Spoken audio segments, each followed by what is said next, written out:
So you're going to see that my English is really very bad. But in French, no, not in French. Si, à moins vous parliez tous français. She speaks French. Well, so thank you for being here, and I'm very happy to be there. You know, it's very rare to have a book translated in English for a French author, and more rare to be in America talking about my book. So I hope you will enjoy the book, and thank you again for being here.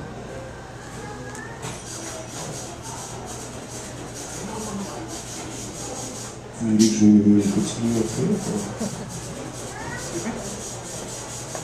Vous avez des questions? Je raconte l'histoire. So you can either read a passage from your book, and you can either, the audience, you can ask them questions right off the bat, or you can just read a couple passages, whatever you guys. Do you know what the story is about? Yes. Yes. It's about a man who goes into a cafe in Paris and finds himself seated to President Mitterrand. Yes. And then the president leaves without taking his hat. And this young man thinks, maybe I should give it back. Then decides, maybe I should not. And then wonderful things, I don't know if they're wonderful, but things begin to happen to him. Now you have to take over.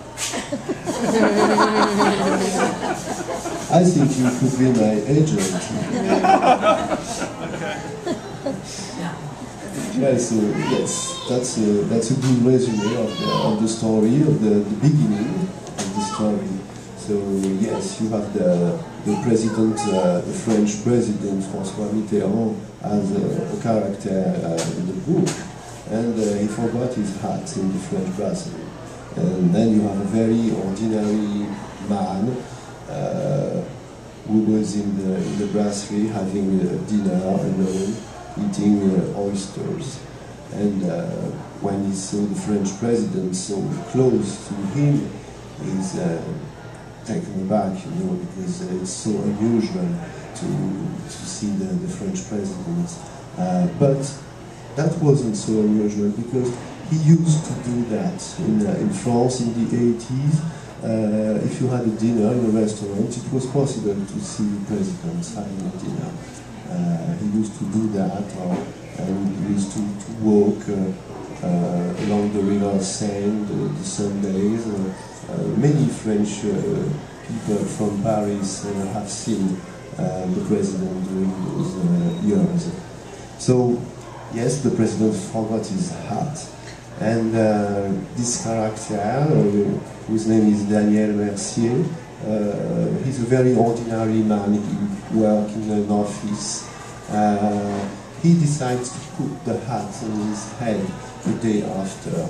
And he improves a sort of self-confidence, a new self-confidence, and he decides to stand up in front of his boss, and he gets a promotion, and many things in his life are going to change in a good way, of course.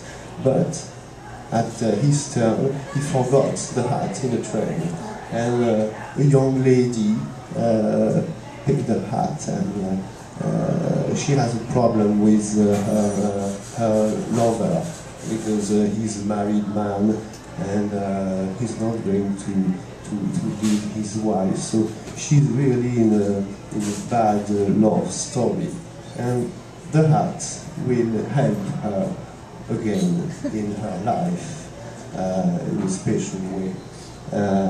Then she decides to put the hat in a park, le parc Monceau, on a chair, and she wants to see what will be the next owner of the hat. And then you have a strange man at this moment. He's he has bad clothes, and he seems to be very, very poor. But he's not. He's a great perfumer. It's a nose, but that's the name. If you call this job a nose.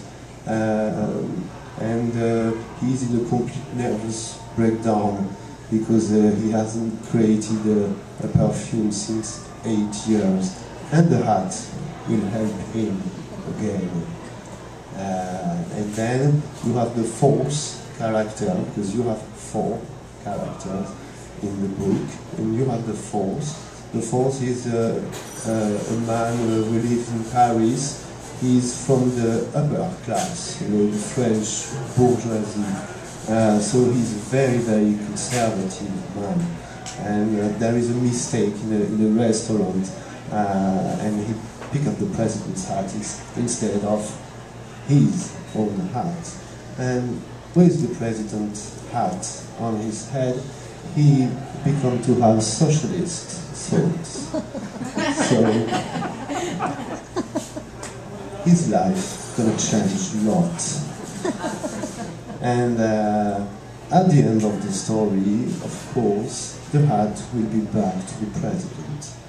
But I can't tell you how. You will see. And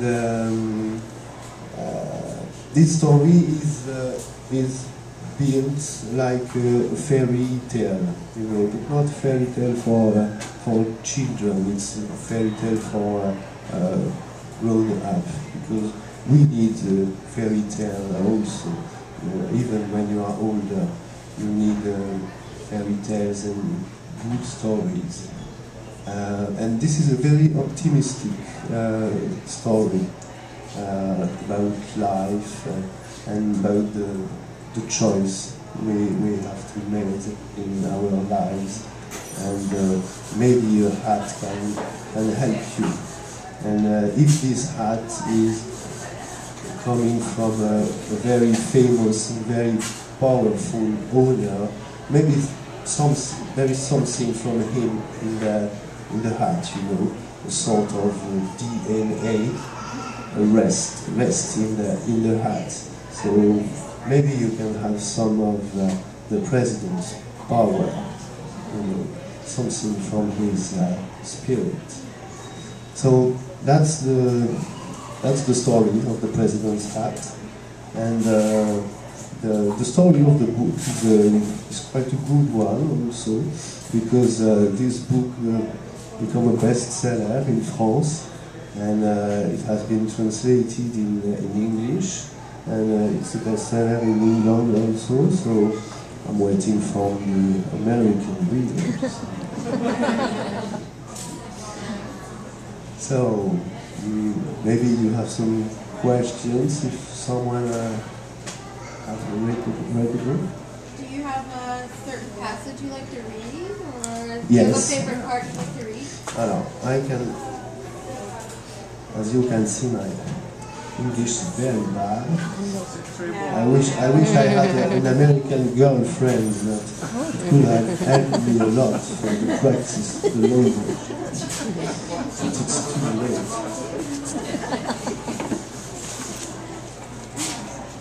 Did you want to sit down? I can lower them. I mean, I'm too... No.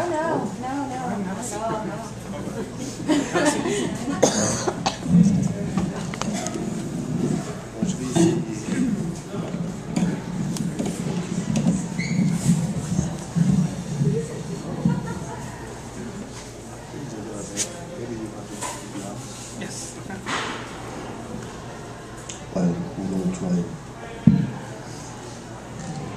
What page are we on? Yes. It's a short What passage. page? What page? 26. 36. 26. Reporting for you. That's good. François Mitterrand had forgotten his hat.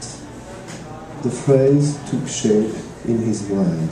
This is François Mitterrand's hat.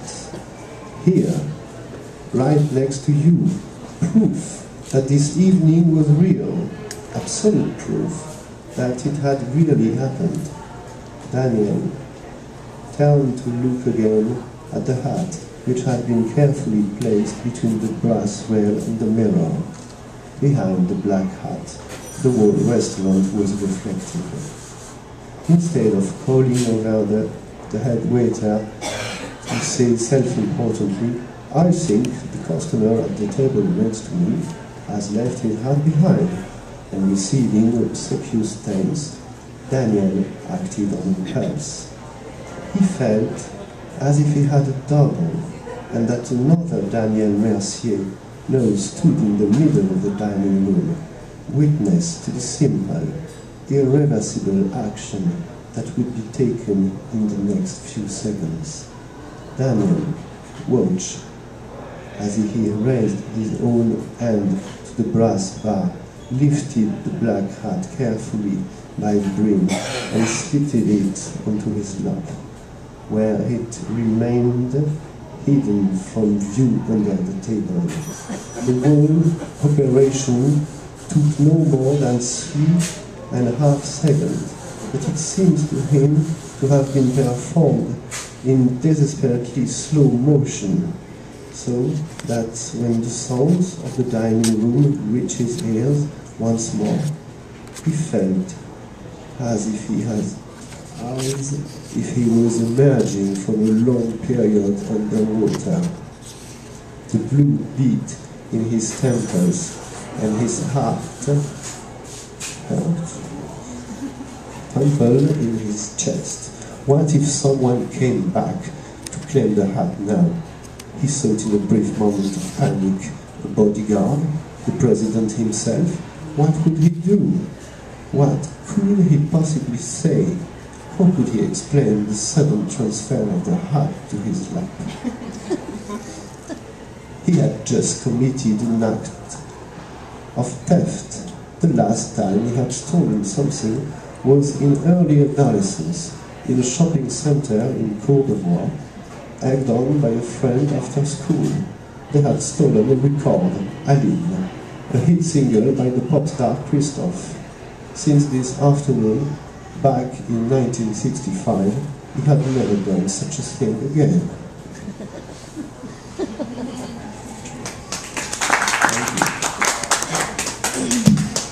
So that's the climax moment of the book.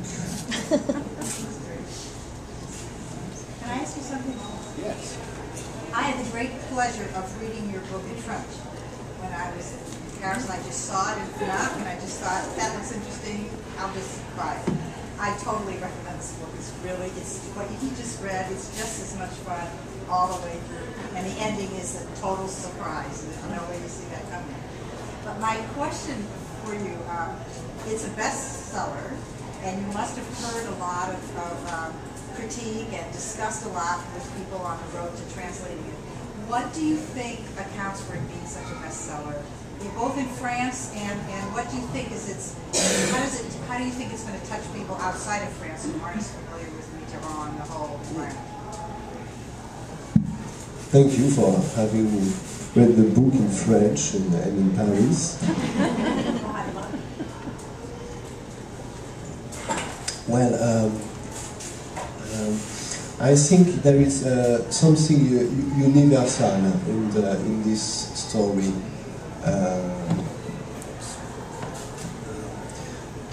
Because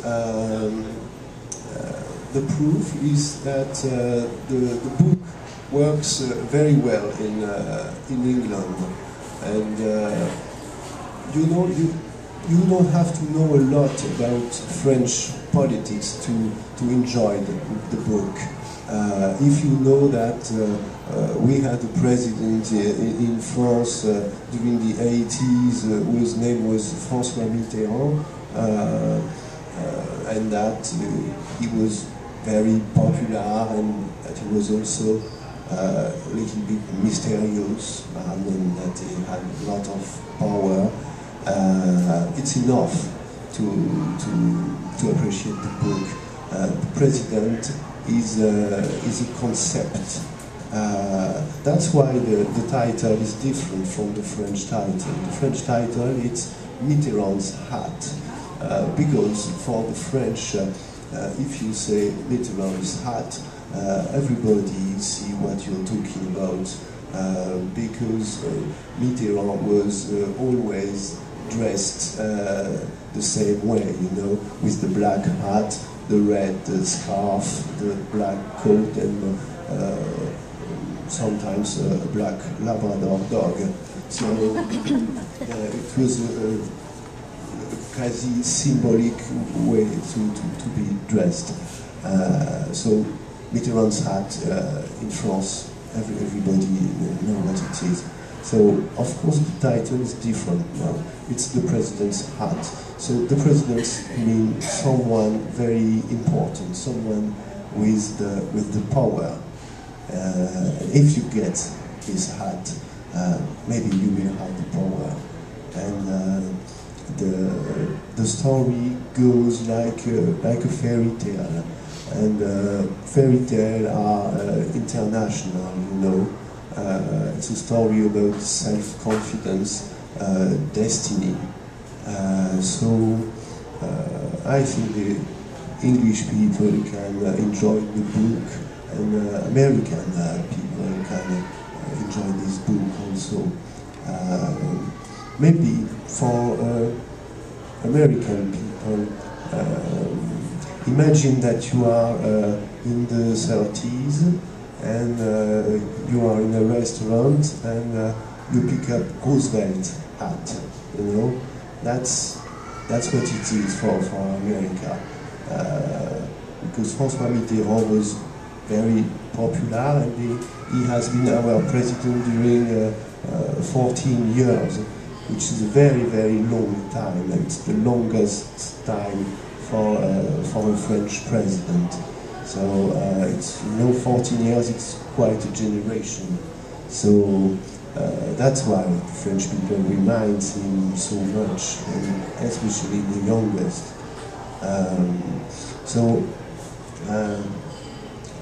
I think the story, you have this ordinary man at the beginning, after you have the girl, then you have the perfumer, then a man from the upper class. So it's quite an image of the society.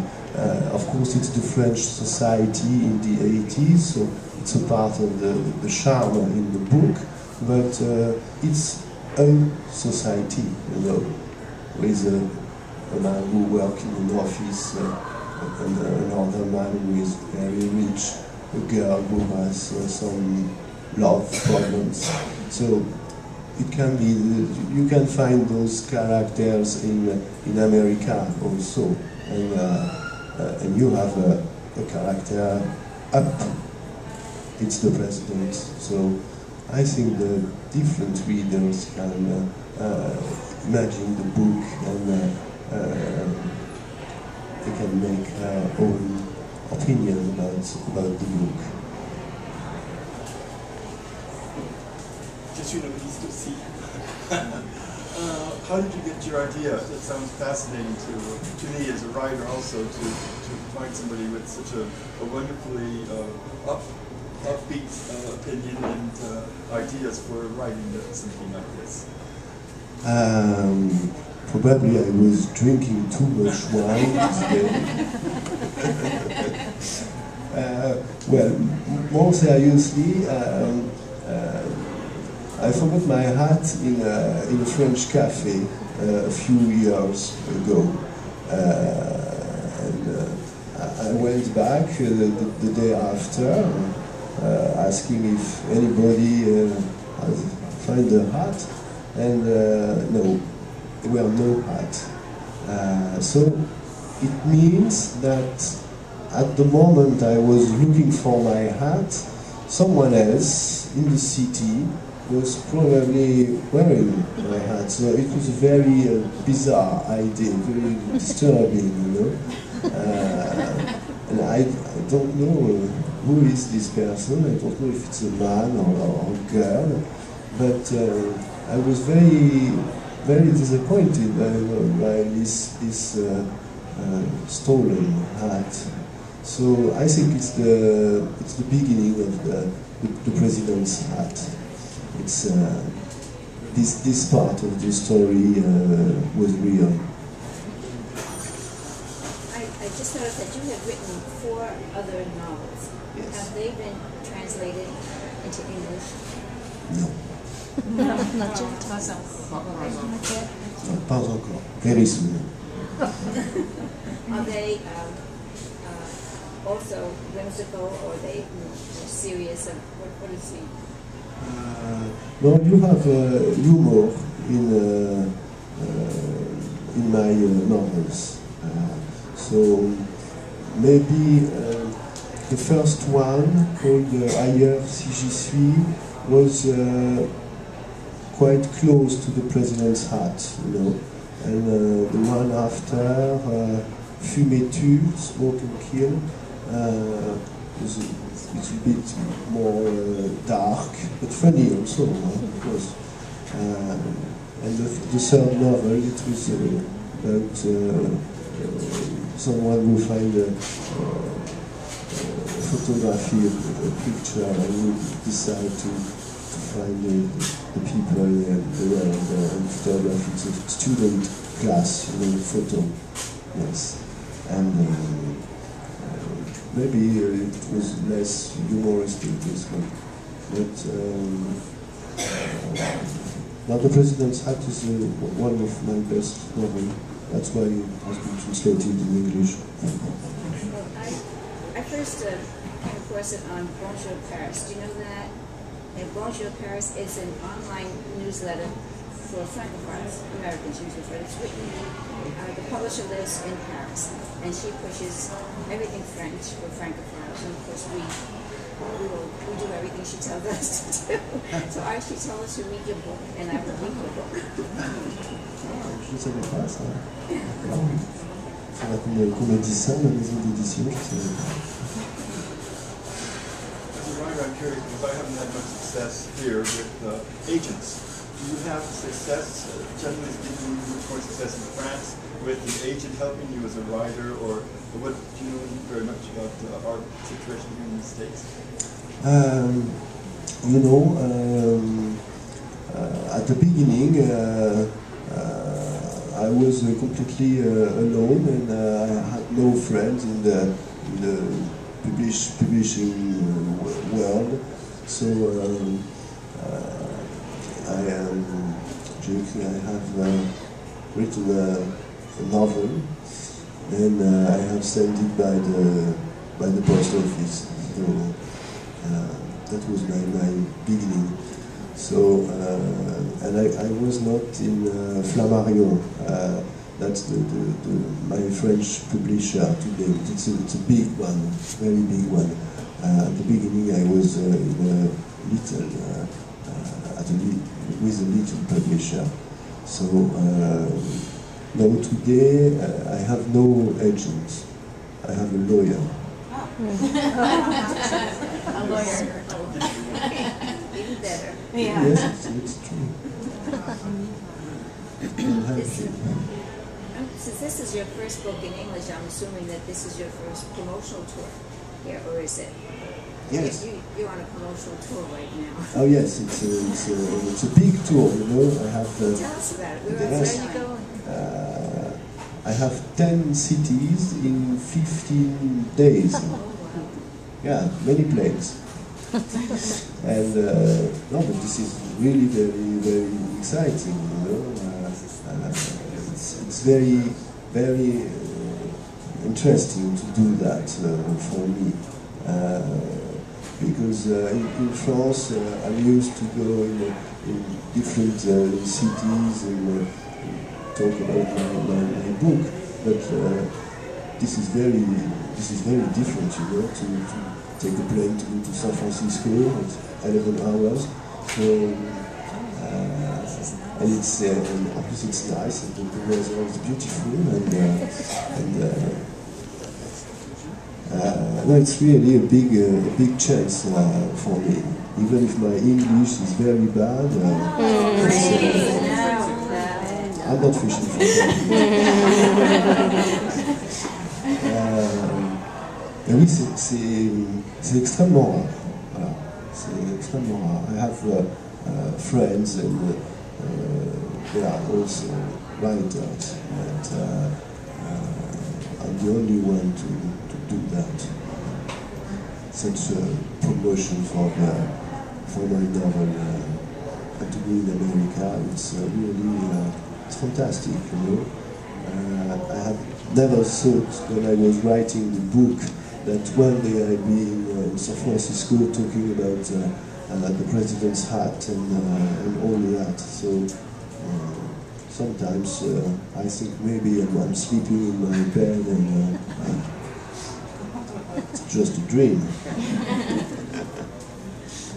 Have you tried any of our French restaurants here in San Francisco? No, I haven't. No, not yet. You must. You have a question? Me. Oh, you've mentioned the use of humor in this novel and in other novels you've written. We have American humor, which actually differs pretty substantially from what we think of as British humor. And Americans really, a lot of us appreciate British humor. British appreciate ours. Is French humor different than American humor? Or is it, do you feel universal? My humor is universal. It's universal. Well, I don't know. The French love Jerry Lewis, and sometimes we don't. It's a very good question, you know, because in France we have humor, but it's different. We have what we call de l'esprit. De l'esprit. It's a special sort of humor. But humor is typically American and English. There is so much movies and comedy in America and some les séries. I remember les séries with Friends. You remember Friends? Sure. With Courtney Cox and all that. And that was very humoristic. So humor is not typically French, but you can find some French men with humor. Me, for example.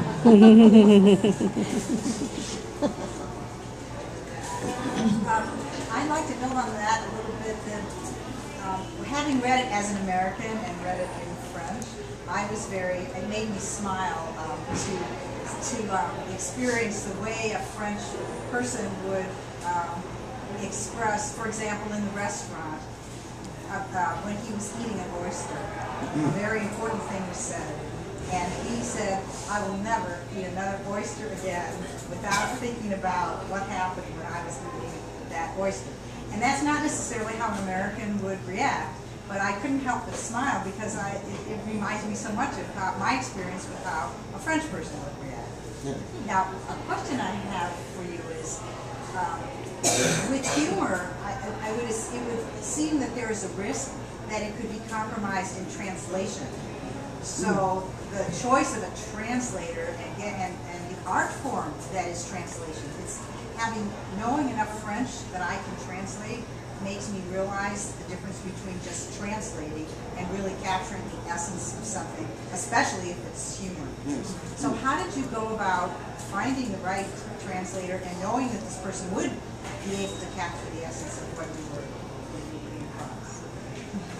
I have called my lawyer.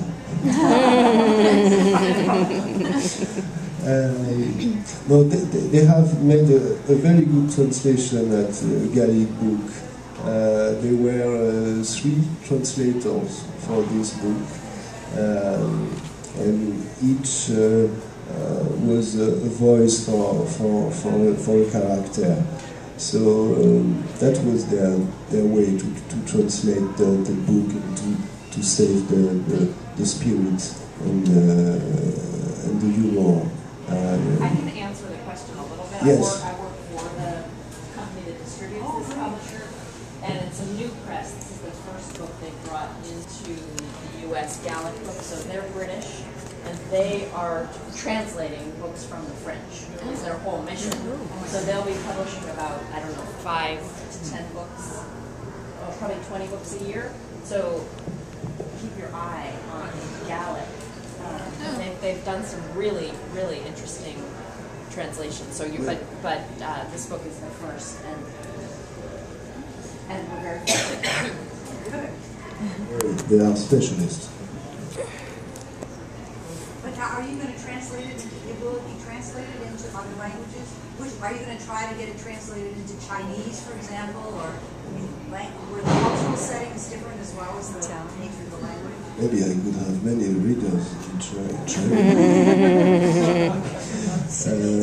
Yes, it has been translated in English, Italian. It will be in Russia in a few months. And then, j'ai quoi encore? J'ai deux autres pays. No. No, I'm waiting a phone call from Angela Merkel. I think she's very busy. Yeah. I was just wondering about if you had thought about a possible future novel about an individual Frenchman. I was thinking about Dominique Strauss-Kahn. I think Gérard Depardieu has done something like that with the American filmmaker Abel Ferrara. There's a movie about this case. The title is Welcome in New York. I'm not sure it's a comedy. But maybe Depardieu will be a good actor for playing the escape. I meant that as a joke. Yes. Just because there's a movie does not mean there cannot be. And talking about movie, the President's Hat gonna be a movie for the French television, for the television.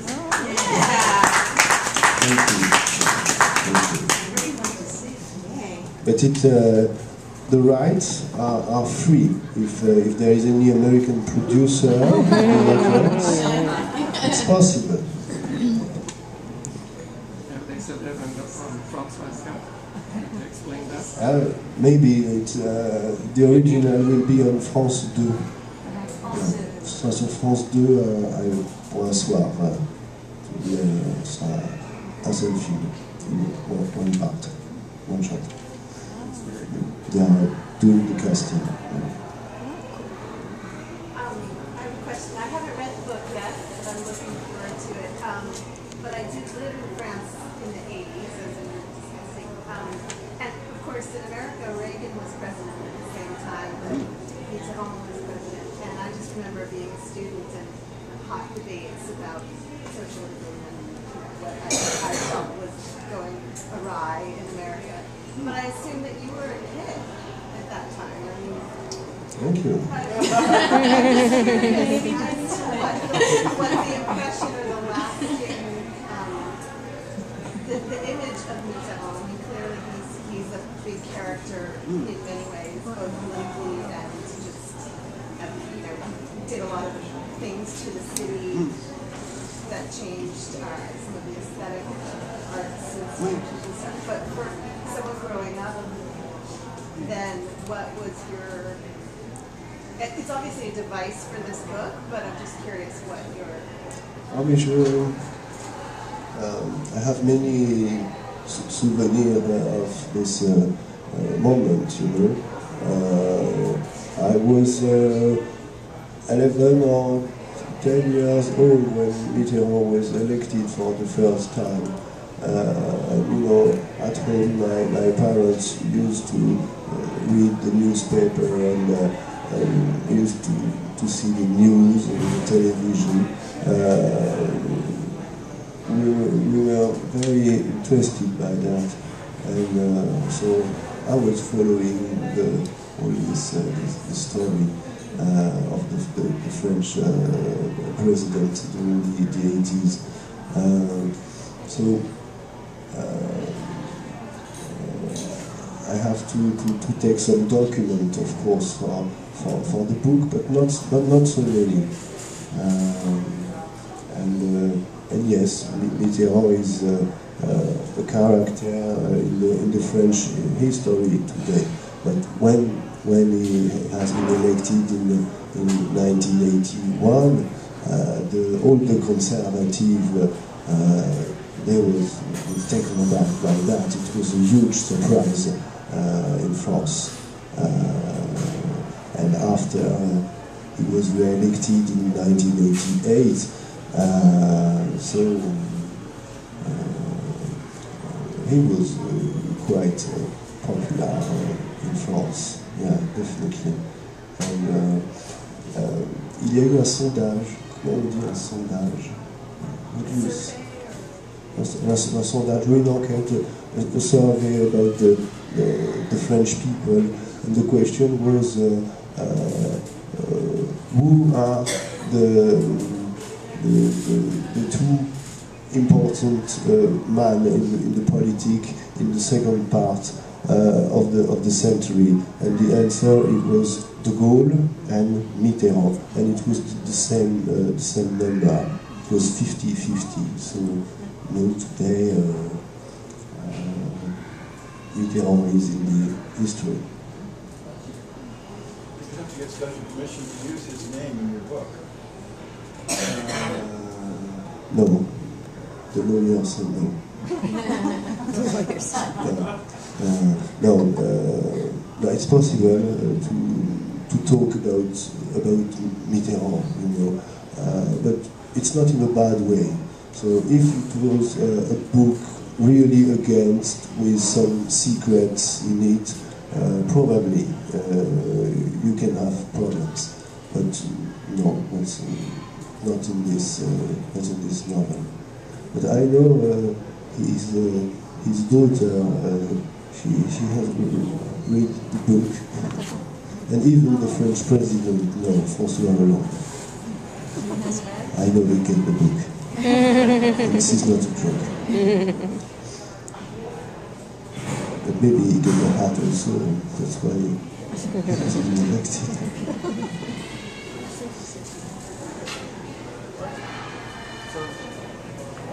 So, did anybody have any more questions? Or maybe Has anybody asked you yet? What's next? Next. My next novel will be published in France in March. Yes. And the publisher thinks it's a very good one. So he's waiting for a new bestseller, better than The President's Hat. And I'm sorry, I can't tell you the title, because if I give you the title, you will understand immediately what it's about. So it's a secret. I'm sorry, but have a look to what happened in France in March on the net or on my website. You will see. Thank you.